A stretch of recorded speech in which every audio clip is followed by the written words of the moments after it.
we're feeling our best. Talking shop, but taking it slow. Crafting life as we go. From laughs to tools, from brews to skies, we're squeezing joy, no need to try. It's life with a twist of lemon. Two best friends and a vibe you can lean on. Tales, ideas, and a pinch of delight. We're bringing sunshine day or night. It's life with a twist of lemon. Two best friends and a vibe you can lean on. Tales, ideas, and a pinch of delight. We're bringing sunshine day or night. Life with a twist. Life with a twist. Life with a twist of lemon. This is life. With a twist of lemon. Jonathan, I'm afraid that our podcast is just going to become a thing about food and wine. Is there a problem there? Well, I don't know. I've been thinking a lot about this because, I just took a trip. You just had guests. And the thing that's on my mind is I want to know what you cooked because I heard it was good. And I want to tell you about the things I ate, right? And so here we are looking at another, let's say, 60 or 70 minutes, right? Where we're going to talk about. Does it work that way if you are doing it in tens? I don't know. I'm sure one of the little people in my household will tell me whether or not I did it right. I probably didn't. But that's kind of the goal.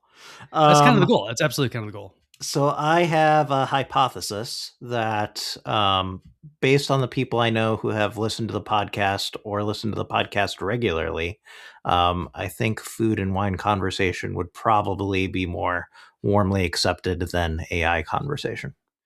Oh, well, we're definitely not getting away from the AI conversation tonight either. So buckle up, folks. But look, on the right side, it's not another Marvel podcast. It's not another Marvel podcast. In our second era, we still have not had a milkshake review, which seems like a problem. We have not, and I agree. We should resolve that. But I would like to figure out a strategy for milkshake era 2, because I feel like, first of all, it doesn't really fit with my dietary constraints these days. True. Right? It didn't really before either, but it didn't really before. But let's just be clear. I weigh myself every day, and I can tell you exactly when we were in the milkshake run, right? Like I have a graph that shows when we were rapidly testing milkshakes. Yes.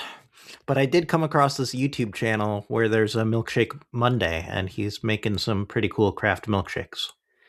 Don't you just want to hug that guy? Like I watched that video, and I wanted to give him a hug. He just seems like that type of the old man, right? Where he just needs a hug.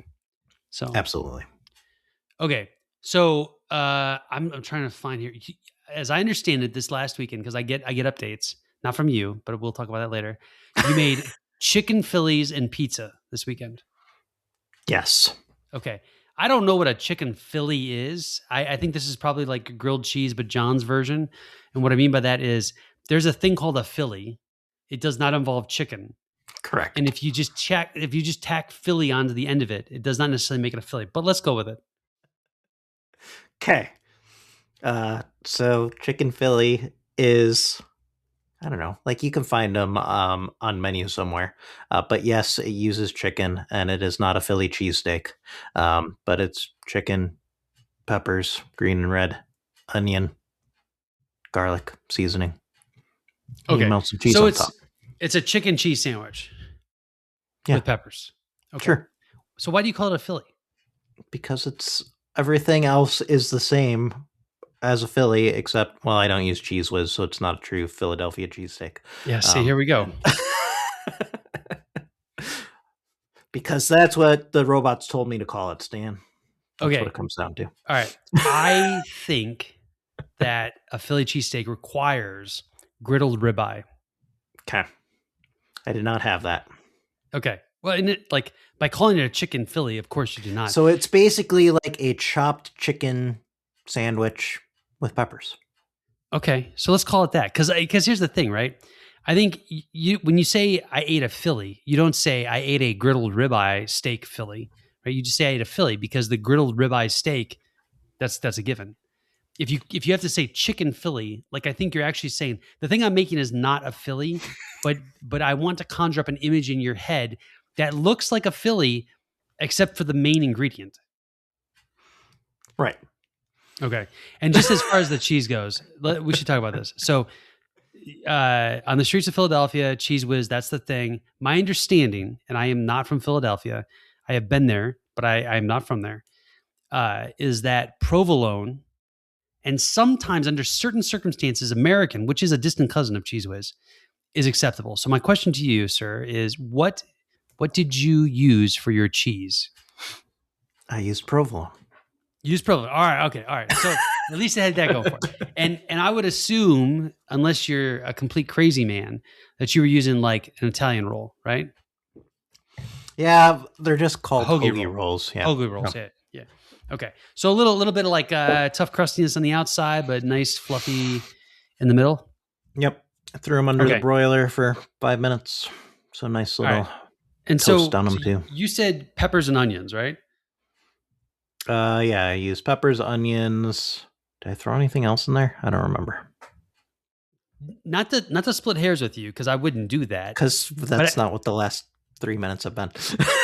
Well, my understanding is that onions are the requirement. Peppers are the optional. Okay. Just so you know, right? I've never been to Philadelphia. If so I were use you, both. what I would probably say is, I made a sandwich that slightly resembles a Philly because it involved a hoagie and provolone cheese, and then I diced some chicken on it and added optional peppers. Or Stan, you come visit, I'll make them for you, and then you won't care what they're called. Okay, so this we're gonna get to that in just a minute, because I had a revelation as I was getting a full report of food at your house over the weekend. You made pizza. I made pizza. Can you tell me a little bit? Which I was not expecting to make pizza, but it ended up being the thing that we did. So, okay, and was it good? It was good. I've been trying to channel my inner Stan and make pizza night a ritual in my house. I have not gone to all the science of perfecting my pizza recipe like you have over the years, but that time may come. Wait, whose recipe are you using? So for the dough, I use, it is called the easiest pizza you'll ever make off of King Arthur flour. Oh, sweet God. All right. Well, hold on. Easiest pizza dough you'll ever, I'm looking this up. So I just use that to make the dough. I don't really follow any of the other instructions about how to bake it. This adds sugar. Are you freaking kidding me? You put sugar in your pizza dough? I do, actually. It's All what, right, like 10 grams of sugar? And you use unbleached all-purpose flour? I do. This will not do for me. This will not do. Okay. Sorry, right. Stan. Listen, that's it. We're going to call it an episode. I am fairly certain. We're done. We're done. I'm fairly certain that I would never make pizza for you, Stanley. Okay. All right. I got up the courage. I got up the courage to take you for pizza once because I thought it was a good pie. And if I remember correctly, you said it was acceptable. Forgive me, because it was not a memorable thing. Where did we go? I don't remember where we went. We went to a place called Zoe's, and they had Chicago-style deep dish. This was in Cedar Rapids? It's in Marion. I'm pretty sure that you were there. I don't Small place. No, John. Nope, I've never been there. You're making this up. I have never been there. This would have been when you visited me after I bought my house. Nope. Didn't go there. I'm confident we didn't go there. Okay. All right. Are you sure? All right. Listen, there's got to be a selfie if we were there. If we were there? And I don't, okay. Yeah, and I don't think there's a selfie. So you look, you tell me if you find it, like I'll recant. But I'm pretty sure. And here's the other thing too. Like I have a what's it called? When you've got picture perfect memory. I got picture perfect memory about pizza. So much so that this weekend, I knew the corner for Dewey's, and I called it out before I saw the sign. Dues is probably, that's probably I said Dues Pizzeria in downtown Chicago. Like I've got that because I remember exactly how that pizza tasted when I was there. All right. Interesting. Okay. We'll have to figure out what So- we did on that first trip out here. Way too many martinis. No, we did Negronis. It was we did Negronis. Negronis, yeah, But you served them in a martini glass. and milkshakes. And I served the milkshakes. All right. Negroni in the martini glass. Yeah, you did. I don't know why, but you absolutely did. I think you were Why? running out of glasses. Maybe you're running out of glasses. So here's my revelation. As I was getting the report from my spy, right, about what was going on in the Kohlmeyer house this weekend, as far as food was concerned, I realized You that I should don't think call out that he chose me over sticking around to hang out with you. false. He did not. He chose your daughter, which when he explained it to me, I told him was acceptable. And I would honor his choice and I would not bring it up again. Right. So I'm not going to talk about it on the podcast. So I brought it up because I told him that I would not make a big deal out of it because I understood the decision making. All right. I would choose, like, if I were someone else and I knew how amazing I was, I would still choose your daughter over me. All right. Okay. But here's the revelation. I still, like, here we are. I've been trying to get this out for like Yes. 5 minutes now. Revelation. I don't think you've ever cooked for me. Oh, dear listener, there is a stumped look on John's face as he is processing time. He is traversing the multiverse, trying to identify that point in which he believes that he cooked I'm for me. thinking, I don't know that I have cooked for you. You Anna have not. cooked for you. Anna's cooked for me. She cooked pepper kosh. I remember that. It was delicious. I don't remember you ever cooking for me. Maybe I haven't, Stan. I've cooked for you, Jonathan. You have. I've cooked for you many times. I've visited you more times than you visited me. Well, so I reflected on this too. There are boring places in the Midwest, right? I would number Indianapolis amongst them. Iowa may be a tad too boring for me. No offense to those who live and love in Iowa. I am also, like, just to be clear, I'm coming from having spent the weekend in Chicago, which is the greatest city in the world. And it left me feeling a little homesick. And I don't usually say that because I don't usually talk about Chicago as home anymore. Right. 20 years removed. But I really do like that place. 2 different states. So Yeah. Hey, I see you're drinking a glass of wine. What are you drinking? So my in-laws came and they brought me. If you say this is Malort, I'm hanging up right now. Move away from. No, it's not Malort. So apparently they did like this virtual wine tasting fundraiser thing. So there's 6 of them. They come in these little single glass servings. So the one that I poured is a Salice Salentino Rosso Reserva 2020. Oh, interesting. And So is it Spanish? It's Italian. Okay. Salentino. Valentino Rosso. Okay. All right. Origin Pro Roja would be Spanish. I don't know what I'm thinking. Rosso. Okay. So it's an Italian blend. Do we know anything else about it? It's drinkable. It is 2020. No, we don't. All right. Well, I suggest you ask ChatGPT. That's not a segue into AI, but I just suggest you do it.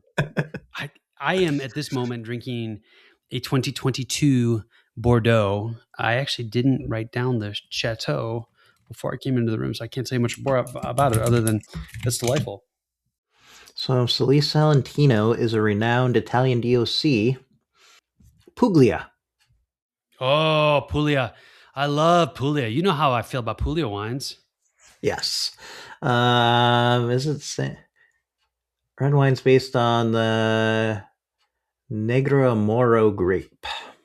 Oh, and you said it's drinkable. That's the best you could come up with. I mean, it's honestly a little on the fruit forward side for me. Oh, that is interesting because Puglia. I mean, most of the wines I've gotten from Puglia have been through the Wall Street Journal. They've been just very balanced, not overly fruity, and enjoyable. So I think I'm looking for more acid. Oh, interesting. And why is that? Like I feel like that's what's out of balance. Okay. All right. Well, I am told by the robots that the Bordeaux I'm drinking is sold as an affordable, everyday Bordeaux Superior. It's not classified as growth or a famous chateau, which means so in Bordeaux, if you're not growth and if you're not famous chateau, then you're basically like the Aldi version of Bordeaux wine, but it's still Bordeaux wine. It's still border wine, which puts you Yeah. better than 98% of U.S. produced wines. Yeah. It's Merlot dominant, which I'm enjoying. It's got a nice Oh. dryness to it. Yeah, medium bodied, moderate tannins. Definitely not acidic. Pretty clean, to be honest with you. So I'm enjoying it. I did order my next wine kit to take through the fermentation process, and it is a Chilean Merlot. Oh, all right. I look forward to partaking of that. I still have a few of your bottles on my rack. I think I need to drink that Pinot if I remember right. Anyhow, There you go. All right, Jonathan. Can I tell you a little bit about my food experience? Sure. So I get to Chicago, right? I get to Chicagoland area. My mom lives just outside the city. Actually, I should maybe back up. So my sweet daughter, my oldest, is learning how to drive. Both of your daughters are sweet. Thank you very much. They are, yes. But my oldest, sweetest daughter, learning how to drive. She is 16. She is approaching the time when she can get her license. She has to have a certain number of hours accrued. She's had the daytime driving done for a long time. The evening hours have been a little slower to accrue. Most of the driving we do at night, it's like 15 minutes here, 10 minutes there. Like it's not a lot. So it takes a while to add up, right? And as we were driving up to Chicago, we stopped, I don't know, maybe 20, 30 miles south of Maryville on I-65 in Indiana. And I said, Lucy, why don't you take over? She had 2 hours and 15 minutes left of her evening driving, and she managed to close 2 hours. She has never driven for an hour, like nonstop, let alone 2 hours. Nice. And to be clear, she did the I-65 to 94 merge, 90, 80, 94, 80, like that chunk until it splits to 294. And then she took 294 around the suburbs.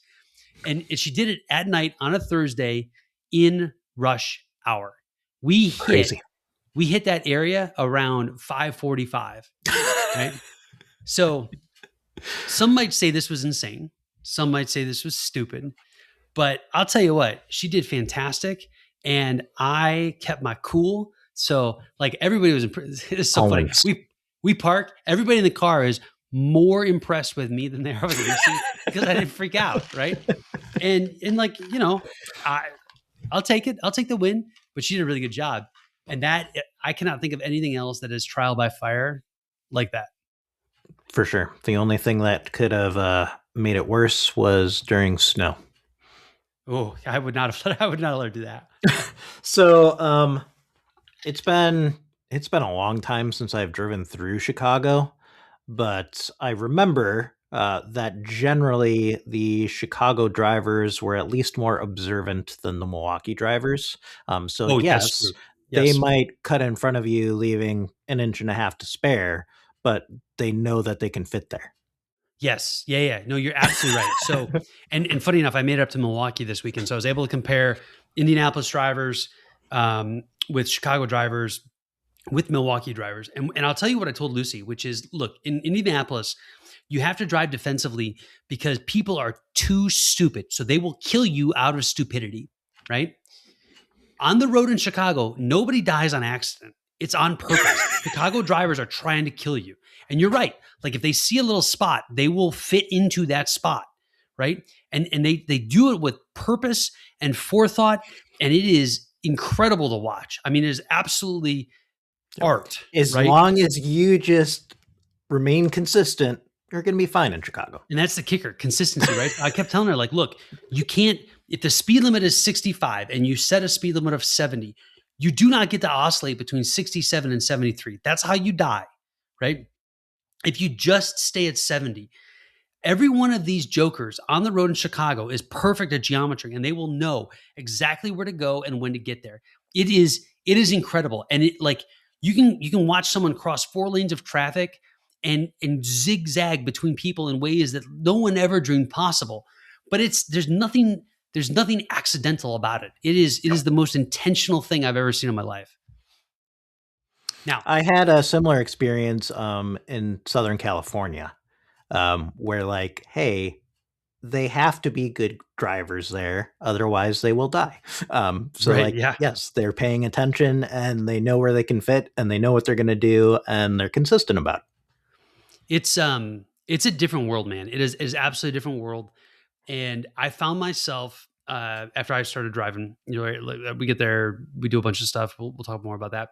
But after I started driving, like snapping into my old ways, right? And then like I'm doing the geometry and I'm doing the crazy math and figuring out physics that like shouldn't actually happen in the multiverse. And so it it was just I don't know. I like it. There's magic. Now I wish I'd had my Subaru instead of the Odyssey, Mm. because my Subaru's got a little bit of kick to it, and I think I would enjoy driving on the expressways with my Subaru, maybe more than I should, but I think I would. I think I would. So, um, so the with Lucy driving in, right, 2 hours nonstop. We were supposed to get dinner. Now, if you've made it north of Maryville, you know that between Maryville and really like, gosh, I don't know, probably 10 miles into the state of Illinois, there's not a lot of options to stop. And it's really just like McDonald's, right? Yep. At that. Like there's just not a lot of convenient places to get off the road and go grab a quick bite. And so, about an hour and 15 minutes in, I was like, you know what? We just call my mom and have my mom order some pizza, like see if she's had dinner yet. And if she hasn't, like, we'll order pizza. We'll just eat at the house. Right. Which is a very Chicagoan thing to do. Like, hey, I'm coming. Can you order pizza? We'll be there 45 minutes, blah, blah, blah. Right. Yep. So she does. Closest place to the house is Rosati's. I think Rosati's is mostly a suburb thing. I don't think there's Rosati's downtown, but it's tavern style pizza, right? And Mhm. it's salty and crunchy and just really, really good. So I started my trip with the pizza that Chicagoans eat every Friday. Granted, it was a Thursday, but every Sure. Friday, right? And you would think like from there it can only go downhill, but it only got better, Jonathan. It only got better. All right. Tell me So, more. what do you know about Michelin star restaurants? That they are high quality restaurants awarded by a company that makes tires. Makes tires. Yeah, yeah. So the legend, the story, as it were, is that the Michelin brothers were trying to figure out ways that people could burn through tires faster. It's a marketing gig, right? And so if they created a guide that was like, go check out these places, people would use up tires quicker and thus need more tires, right? We're talking like 1920s, 1930s, like that type of era, right? That's where the Michelin guide comes out of. Now it evolves from the like, here's a list of places to go check out, to restaurant reviews. And today, like that's the creme de la creme, right? Yep. And they do the reviews by region. So like Indianapolis has no Michelin guide restaurants because, quite frankly, the tourism department of Indianapolis is not paying Michelin to come and check out restaurants. That's just how it works, right? Yep. So, you can imagine LA, New York, DC, Chicago, right? Like these places have Michelin. San Francisco, right? And they have a bunch of them because like Michelin goes there, they do their thing and they taste a bunch of different restaurants. But these are principally like chef driven restaurants, and they typically have like a tasting menu and wine pairings. And a tasting menu is fun because it's multi-course. They're usually small bites and there's a lot going on, right? These are not cheap meals by any stretch. I have experienced up prior to this weekend 2 Michelin star restaurants, one in Estonia and one in New York. The one in Estonia was fancy-ish, had beets in every course, which were Do not gross, like beets. blah, blah, blah. Yeah, I don't like beets either. If I want to eat dirt, I'll just eat dirt, all right? There's a hot take for you, John. Beets are eating dirt, and anyone who likes eating beets lacks taste buds.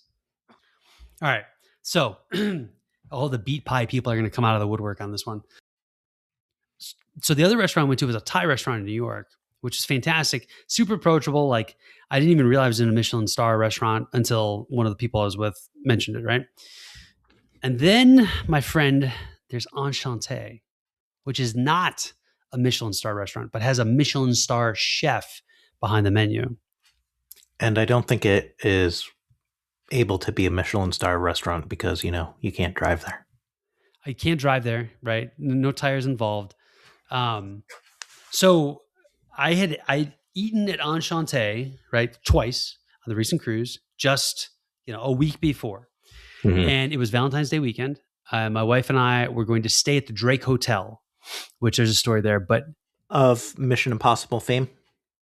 Mission Impossible had a episode in Chicago or a movie in Did you Chicago. say Drake Hotel, Chicago? Mission Impossible, really? Yeah. Hold on, I did not know One this. of the clues to figure out who the mole was. The Drake Hotel in Chicago serves as a critical plot device that allows Ethan Hunt to identify Jim Phelps as the mole.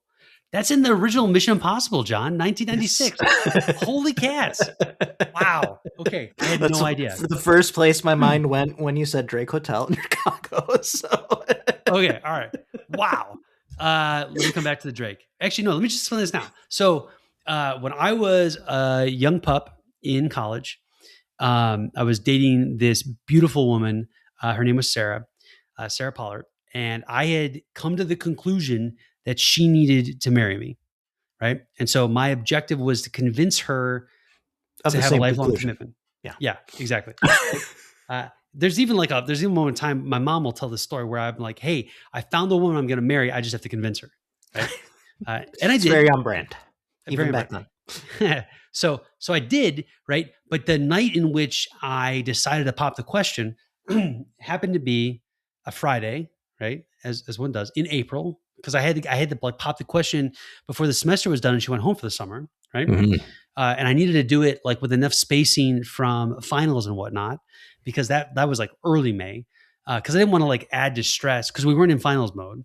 So I picked the first Friday in April of 2005. Just so happened to be April Fool's Day. Right? Is what it is. And May have worked in your favor. May have worked in my favor. There's some pageantry that leads up to this moment, but I took Mrs. Lemon to a restaurant that was at the Drake Hotel called the Cape Cod Room. And this was, up until recent excursions, one of the most expensive meals I've ever had in my life. I could not drink, so there was no alcohol to be had because I wasn't 21. But I got I believe it was a Dover sole. It was a fish that had been flown in the night before from the English Channel. All right. Like we're talking about some highfalutin cuisine here, right? This is when you were a broke college student. I was broke. I was spending every penny I had on a ring and a dinner. But it was a cool experience. And the Cape Cod Room had been around, I think, since the Drake Hotel opened in 1920. And it was like this happening place in Chicago. It was very fine dining. They apparently closed the Cape Cod Room back in 2014. Right. Mm-hmm. But I always thought it would be cool to actually go and stay at the Drake Hotel.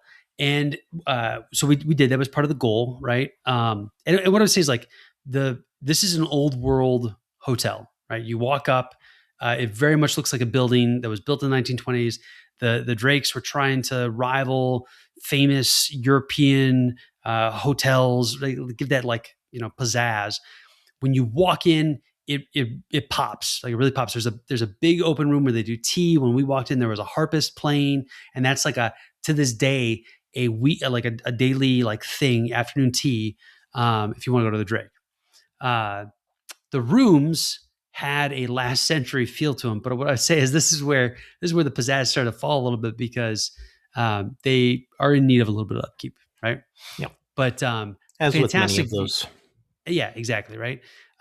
They got character. I think that's what people say when you're old and you haven't been well kept. Like people look at me like, Stan, you got character. I'm like, okay. Well, generally they have like these beautiful, all out to the nines lobby areas and things like that. And then you go to the room and it's like, oh, it's small and dark and wallpaper's peeling off the wall. And so the rooms were huge. It was like the woodwork was worn, the carpets were worn, and the bathroom was tiny. But in terms of lighting, it didn't need any lighting because it looks right out into Lakeshore Drive. You can see the water, right? Like it was a beautiful, beautiful view. And I think the 9th floor. I think it has 10 floors, and the top floor is like I don't know, for people who make, boatloads more money than I do. John, I'm gonna message you a picture of this just so you can see it while we talk. That was the view from the hotel, and then I'm gonna just show you the central, the lobby area. Uh, this is a pretty place. Like, it was a really lovely establishment, and there was just kind of all this, like a bucket list item for me. And I don't believe in bucket lists, but it was like, that kind of thing for those who do. And we were able to stay there and enjoy it. And so then I thought, it's Valentine's Day weekend, I should take Mrs. Lemon out to a nice dinner. Now, I couldn't do the Cape Cod room, right? Because the Cape Cod room's been closed. Yep. On Saturdays and Sundays, it's our breakfast place, and it's just like a not exciting breakfast place. Like, I would actually not recommend anybody to go there. It's not called the Cape Cod room. It's called Cafe Oak or something like that. It's in the same location, so we were able to go in and like look at it. They still have the same bar. Obviously, not used as a bar anymore because they only do breakfast on the weekends. But the bar is cool because it's got all kinds of stuff carved into it, including when Joe DiMaggio was dating Marilyn Monroe, he carved their initials into it. And so you can go and you can kind of see where they did that. So, like there's character, there's stories, but the restaurant's character has fundamentally changed. Sure. So I had to find a place for dinner, right? And Chicago has a bunch of Michelin star restaurants. I only thought about doing this 2 weeks ago, Jonathan. So it turns out everybody books on Valentine's weekend. Yeah, on Valentine's Day weekend. Everybody books Valentine's Day weekend. And so, there's 3-star, 2-star, 1-star. Like, you go in a 1-star restaurant, it's probably still going to be the best restaurant of your life if you've never been to a Michelin star restaurant. But I was able to find this 1-star Michelin restaurant called Boka, Boka. And we went and we had a 7-course meal, the chef's tasting menu. They had a special tasting menu for Valentine's Day, and they had wine pairings to go with it. And very similar to Enchanté on the Disney Cruise line, right? Except this is American cuisine, American ingredients, rather than French cuisine with, French style recipes like on Enchanté. But here's my summary for you. And I'm oversimplifying a 2+ hour experience that was fantastic. Enchanté, in terms of food and service, probably superior. The wine itself, superior. However, the pairing of the wine, in terms of like how it matched to the food being served at this place, was an order of magnitude superior to Enchanté.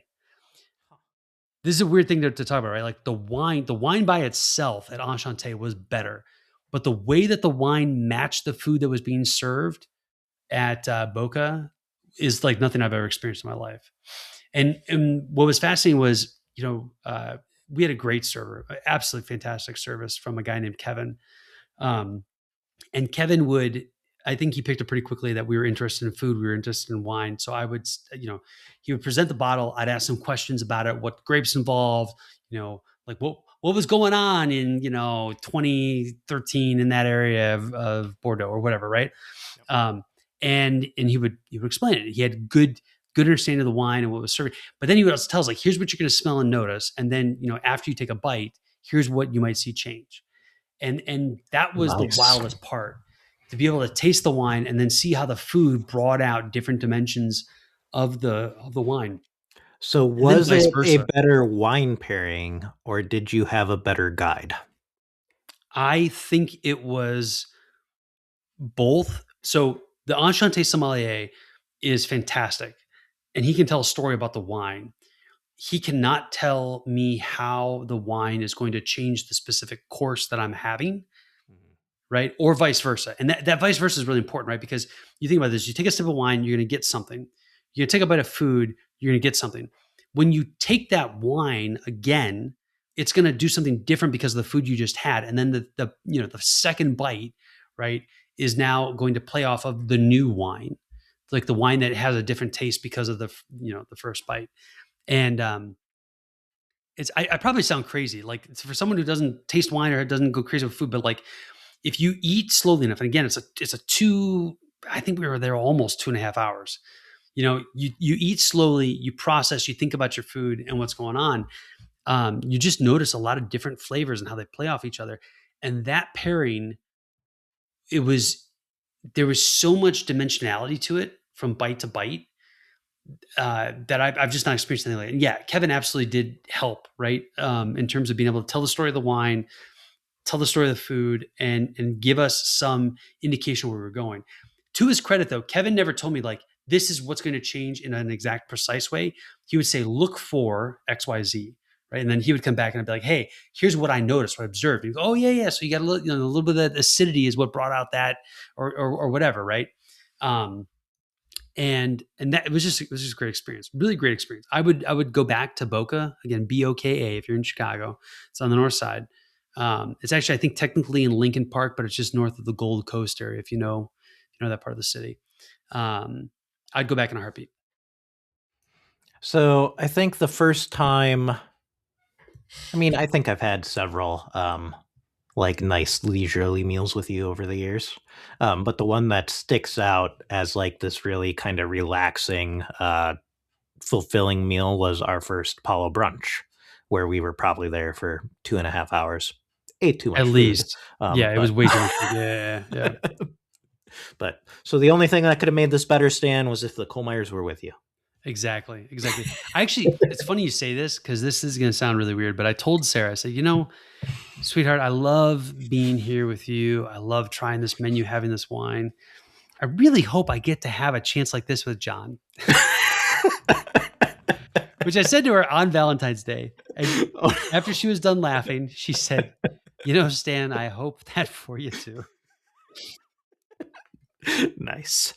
Hey, So Mrs. Lemon appreciates wine too, maybe in a she different does. way, but She does, yeah, yeah, in a different way.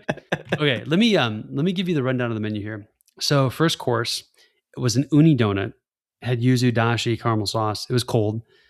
It was fine. It was a donut. Foie gras mousse. Have you ever had foie gras? not that I remember. Okay, so this is like duck liver that's been like, I don't know, pureed or something. Like it's not. You don't want to stop and think about it. And I didn't know what foie gras was. Like I knew the term, but I didn't know what it was. And Sarah asked me, she's like, "Do you want me to tell you before or after your first bite?" I was like, "Let me get one bite in, right?"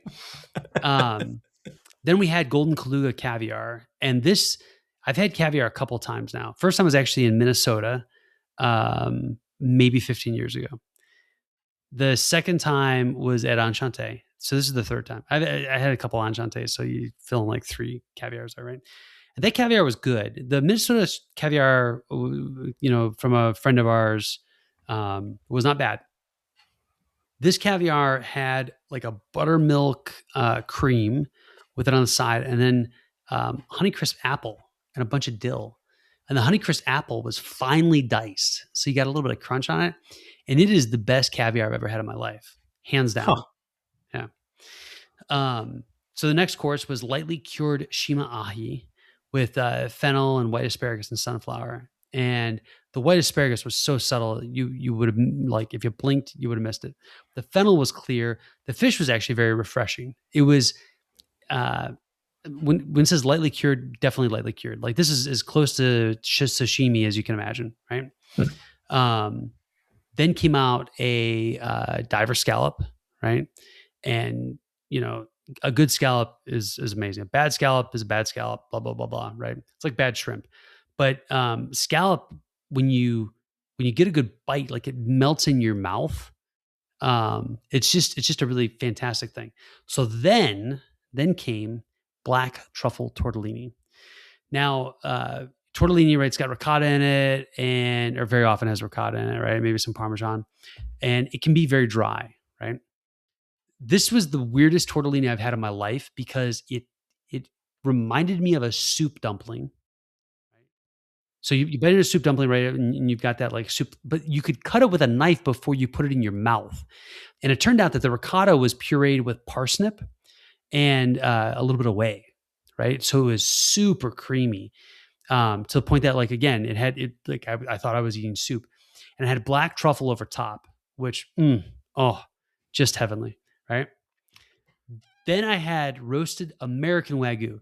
Now, this is something I didn't know about, John. So I've had Wagyu before. Wagyu, I don't know, A4, A9, whatever. I don't even know what the numbers are. But when I was on Enchante, I had Wagyu sirloin, which apparently is the American Wagyu.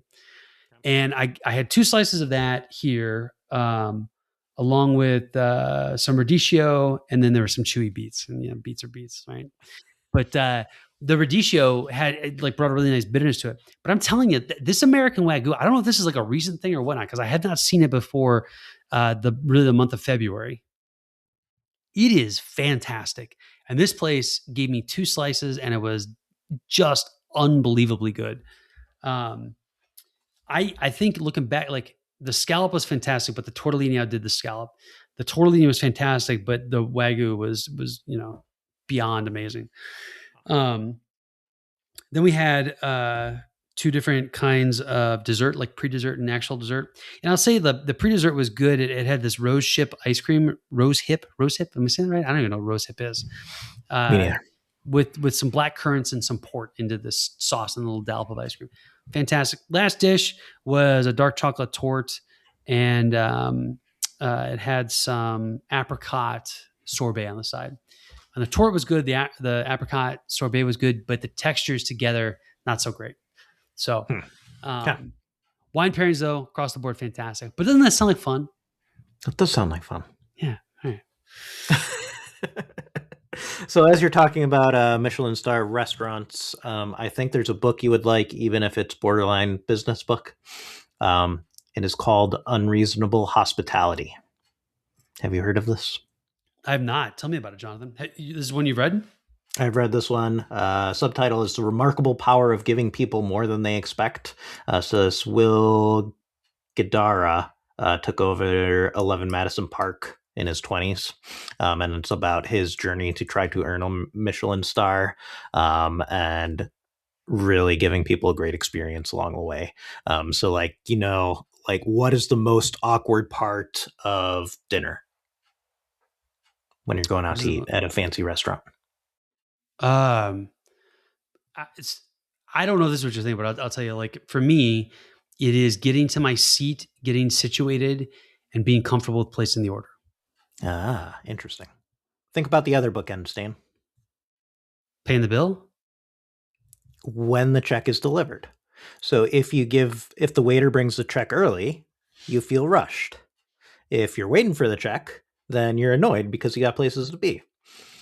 So like the answer to this in this book was, hey, they bring the check, but they also open a bottle of something. I can't remember if it's port or something along those lines. Like, hey, here's a check. Please enjoy this bottle of wine on us, and then drink as much as you want, and then you're free to go. So it like takes that away, but you also have the bill there when you're ready to pay. So it's like all sorts of things like that. They like research guests so they could greet them by name when they walked in the door. It was crazy. This is fascinating. So after dessert, so we had pre-dessert, we had dessert, and then I indicated that I wanted the check because, to be honest with you, like that's just me. I always, as soon as I'm done with my last bite, I look over at Mrs. Lemon, and if I can see the last bite on her plate, because she's a slower eater than I am, I just say, you can bring the check whenever you want, right? Like I always put that out there. Yep. But it'd be interesting to see how this had shaken out if I hadn't prompted that based upon what you're saying. They brought out some candies that they had made, like finger food candies that were fantastic. But I wonder if it's kind of the same idea because like dinner was done. We'd finished our dinner at that point. But yeah, I think that you should read this book, Stan. I think you would like it. All right, well, shoot me a link. I'll queue it up sometime after Jules Verne, most likely. But the other thing this place did, and actually I should back up. I noticed with Enchante, like they'll send you home with like a cake or a torte or something. This place did that too. I thought that was just a Disney thing, but this place sent us home with these little dark chocolate cakes. We each had one, and it had a little like peanut butter frosting on top. And but at this point, like we're pretty full, had a lot of sweets, we're ready to like call it a night. So went back to the hotel, had another bottle of wine. But we saved the cakes for the next day on our drive up to Milwaukee, and those were phenomenal. Like I could not believe how good a little chocolate cake with some peanut butter frosting could be, but it really blew my mind. It actually kind of made me wonder, like, what would this been like the night before? But you can only handle so much dessert, to be honest with you. Like at some point you just got to throw the towel in and be like, all right, I got to go home. Right. Yeah. That's So you go fascinating. up to Milwaukee. Did you eat anything in Milwaukee? Let me think. No, actually, I did not. I did not. So Finker Uh, didn't cook for you either, but he has in the no, past. we purposely came after lunch and left before dinner because, like, it was just Sarah and I. We left the kids with my mom, and so we didn't want it to be a big production. Um, but we were there to like spend time with them. And so I ate those. I ate the cake in the car. I had a coffee, and I probably had like a peck of almonds or something. Um, and to be honest with you, we had no business eating breakfast that morning after Right. after the Michelin star restaurant, but we wanted to go to that Cafe Oak to see the Cape Cod room, right? The space the Cape Cod room was in. So we went there. We had an omelet and stuff. So by the time like I get in the car, man, like I'm done. I've Done eaten with the enough for a food. lifetime. Yeah. And then we we did eat dinner. Then we went back to my mom's house and we snacked. And so it's just like it's. I'm sure I'm scared to get on the scale. Let's just put it that way. You'll be fine. It was worth it. Oh yeah. Oh man, good food generates good conversation and just good times. So I really believe in the power of food as a way to just like get to know people and have a good time. All things in moderation, Stan. Although I don't know if however many course Michelin star meal counts as moderation anymore. No, there's no moderation there. It's pure gluttony from start to finish, and everybody should try it at least once. Save up for it. It's not it's not for the faint of paycheck. I'll say that. But, Nice. all right, my friend.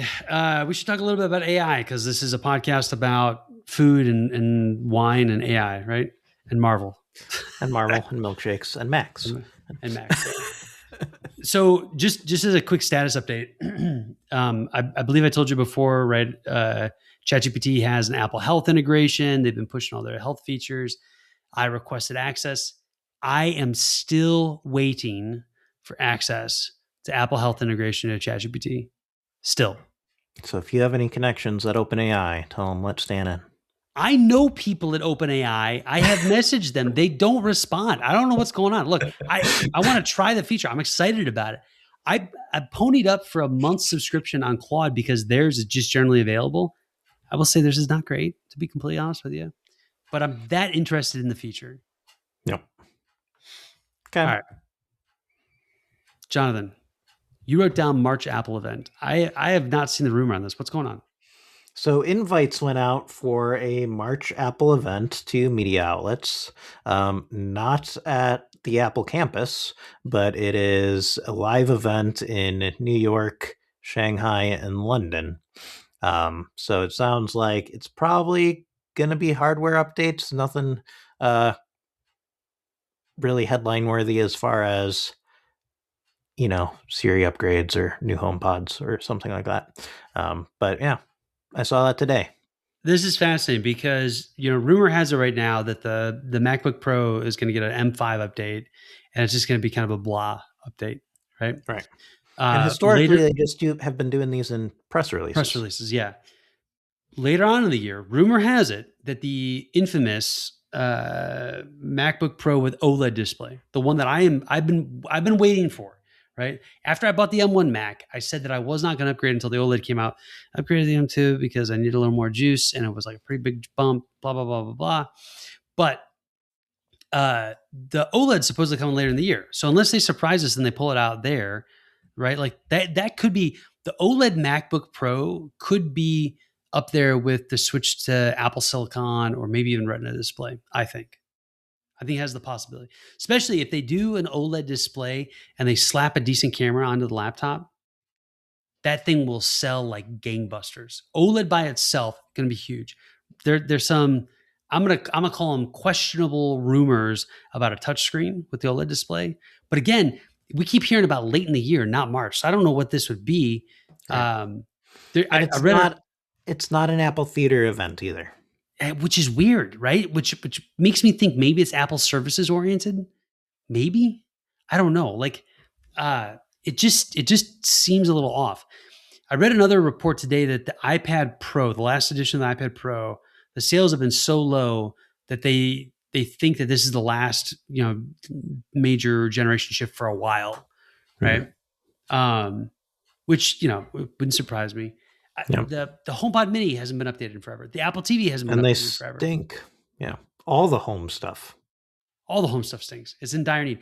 But how do you, if you're Apple, how do you release a new Apple TV or a new HomePod Mini with your current Siri story? Right. You And can't. they definitely don't want to get into this situation where they sell a piece of hardware based upon Siri features that have not been released, and they still don't release them, right? Which was the situation with the previous iPhone, which they're being sued for, by everybody and their mother, blah blah blah. Yep. So I don't know. This is, it's interesting. I haven't seen enough to know what the pundits think is going on here. Yeah, it basically seemed like the iPhone SE or whatever update. 17E, I've seen the 17E, list. Yeah.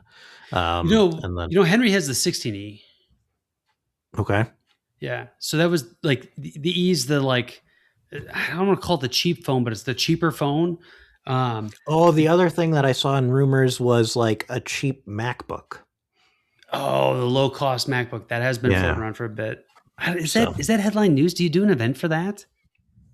In 3 different places across the world. Like, I think you just stock Target full of it, and then and here's the thing too. If I'm Apple and I'm releasing the cheap MacBook, I'm not doing it in February.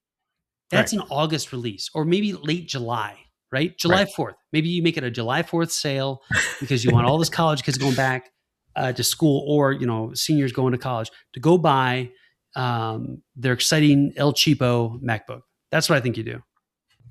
I don't know, John. Time will tell. We've got a couple weeks. March 5th. Yeah, it's 2 weeks away. It's basically two weeks and change. So here's the crazy thing about today as we record this. So we're recording this on President's Day, the 16th. This will drop in a few days. The beta of iOS 26.4 dropped today. Right. So the way this works, comes out for developers, and then a few days later, the public beta comes out. Right. Not a few days. Usually maybe it's a release or two. Right. So us developers, we pay our $100 hostage fee to Apple in order to do business on the App Store, and we get early release. So I update my iPad and I update my Vision Pro. Right. That's what I do to the developer betas. I had not been doing the iPad for a while, but I decided with 26 to start doing the betas because I keep hoping this Siri crap is coming out. And most of the rumors said that 26.4 was going to drop with Siri features. Yep. Jonathan, they got as far as I could tell, there is nothing new with Siri on 26.4. Now, I've only had it for a couple hours, right? But I'm like, the first thing I did was log into settings, see what's changed. It's nothing. And when I couldn't find anything, I started checking online and no reports of anything. So I think there's a chance that 26.4 missed the mark. I was looking for Gemini somewhere in here. That's not there. The one thing that did come Vision back, Pro, there's a YouTube app on the Vision Pro now. And like the Vision Pro has been getting a bunch of content or something that I haven't watched recently. It's had a bit of content. I mean, have you watched the? It's not F1, is it? Is it F1? The movie, the Italian racing. I have not watched the movie. I watched the immersive thing. That's what I'm talking about, the immersive thing. Yeah, I've been getting notifications for like basketball and stuff like that. Okay, I think sports could be a big deal for the Vision Pro. They just got to get something more than piecemeal content, right? Yep. All they need is one sport to do something immersive every week, and this thing is going to be a something other than a novelty on my shelf. Right. But I don't know, John. My guess for the March event is it'll be services related. It will have nothing to do with Siri. Maybe they throw in a hardware announcement as an ancillary thing, but I don't think. I have a hard time believing. Maybe they're just looking for media buzz instead of people complaining about them. Look, I still love Apple. I'm literally sitting at my desk. I got AirPods, Mac, Studio Display, iPad, iPhone, I got my AirPods Max on. I got my watch on. Like I got it all, right? And the Vision Pro is just sitting HomePod behind me. you. Yeah, there's a HomePod behind me. Yeah, like what? Tell me, John, what Apple product do I not have in the room right now? You know, Yep. I'm a fanboy. I'm not ashamed about it, but I do think that they have got to deliver on this Siri thing for them to move forward. Because I really think Yep. the Siri thing is holding them back on every front, both technology wise and reputationally, right? And the reputation bit is not something that Apple is used to being behind on, right? But they're definitely back-footed. Yeah. Don't get me started on the HomePod. By the way, listener, I know you're taking inventory. The Apple TV's in the next room. I don't keep an Apple TV in my office because that wouldn't make sense. All right. Right. Let's see. Any other Apple devices? I got an AirTag in my bag. I did not buy the AirTag 2, but there you go. I don't know. Do you have any guesses based upon your reading and perusing the internet? Basically, it looks like a bunch of hardware releases that I'm not going to care about or upgrade to. I guess maybe they bunch them all together. I don't know, John. I don't understand the marketing strategy on that one. It just seems a little off to me. So I think the thing about the cheap MacBook comes from the colors in the invite, and they're like rumored colors for something. So that would be cool if Apple did that, right? Like I'm a big fan of Apple releasing colorful devices, and so but I don't know that I don't know moves the dial. You go look through the blogs and tell me if you can piece anything together. Probably nothing more than you can. Here's what I will say too. It would be interesting if Apple decided to release new hardware now, considering the price of RAM being like off the charts. And so unless they're sitting on a stockpile, like everything's gonna be more expensive on the technology front next year. It has to be because of this whole RAM situation. Apple's a big buyer, but I don't even think Apple has the buying power to shift the economics downward in a way that works for consumers at this point. I don't know. Crazy times to be alive, but it is. You just dropped a pretty penny at a restaurant. So yeah, Michelin stars. Yeah, I dropped one MacBook. One. How long until that phrase goes away, Stan? A pretty penny. Well, at this point, aren't they discontinuing the penny? Yeah, the penny is no longer being made. Well, does that make them prettier or less? I don't know. I wonder how long they'll remain in circulation. Well, as long as people aren't rounding up, I guess. I don't know. That's an interesting question. It becomes a microtransaction thing only, right? Perhaps. All right. Before we wrap it up here, just a quick AI update. So, have you done anything with your New Year's goal with AI? I have not. I did look at GitHub. I've mostly been using AI for things like coming up with a bread recipe for me, and things of that nature. So not exactly putting it through its paces. Have you downloaded the Codex app yet? I have. Okay. I am really enjoying the Codex app. Okay. It could be because the credits are like 2x right now, but the 5.3 Codex model is pretty swanky. So what does our website need, Stan? I don't know what our website needs. This is why you have to find a hobby horse that's like has perpetual change. The thing that I love about my little exercise app that I still haven't released to anyone is that I quite literally use it every single day. And so even if I haven't shared it with anyone, it satisfies a need, like an actual need that I have. You have shared it with me. I haven't opened the last 200 versions. There's only 162 builds. Yeah. Not that anybody's counting. But I opened it up early on. And then it's like, oh, you're releasing 3 things a day while you're in an airplane. So listen, man, it's a wild world. But the limits right now are so conducive to trying things out, because I think it's till April. They're giving you 2x on the paid version, right? To the end of the year. It's just to the end of April or beginning of April, somewhere around there. It's just a long time to get a whole bunch of extra credit for the same cost. And the model seems really sharp, seems really, really sharp. The different reasoning efforts seem really solid. Like it seems like a material boost. There's still some tooling stuff to get sorted out, but it's good. Now on the flip side, honestly, I would want to do stuff work related, and there's all kinds of problems with me trying to do things work related.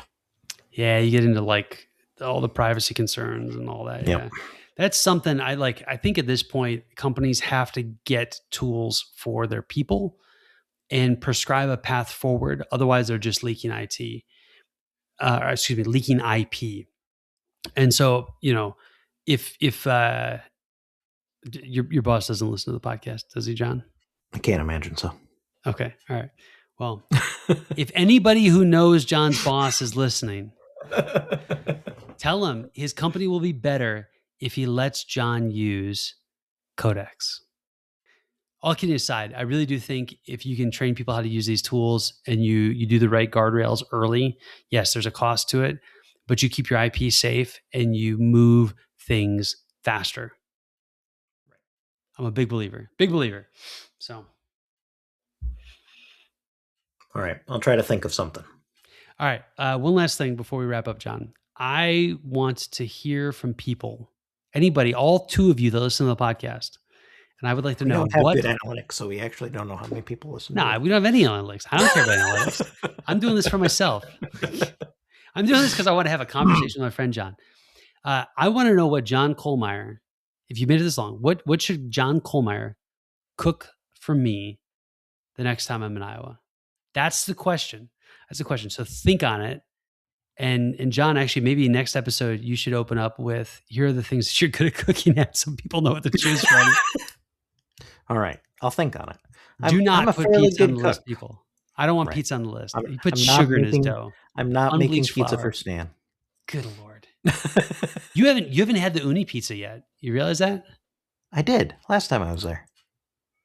Did you? Yeah. Before Why was it not Thanksgiving? memorable? No, I didn't make uni pizza for you. Yeah, you did. We were out there. You Was it convinced good? me that it's not something that I want to get. It was very good. Oh, okay. All right. Well, then it was probably my pizza. All right, Jonathan. Until next time, my friend. All right. Later. Bye. That's a wrap, yo, time to unplug. Stan-and-Jon just served that mug. Twist of lemon, sharp and clean. Truth and tech on your podcast screen. Catch us next time.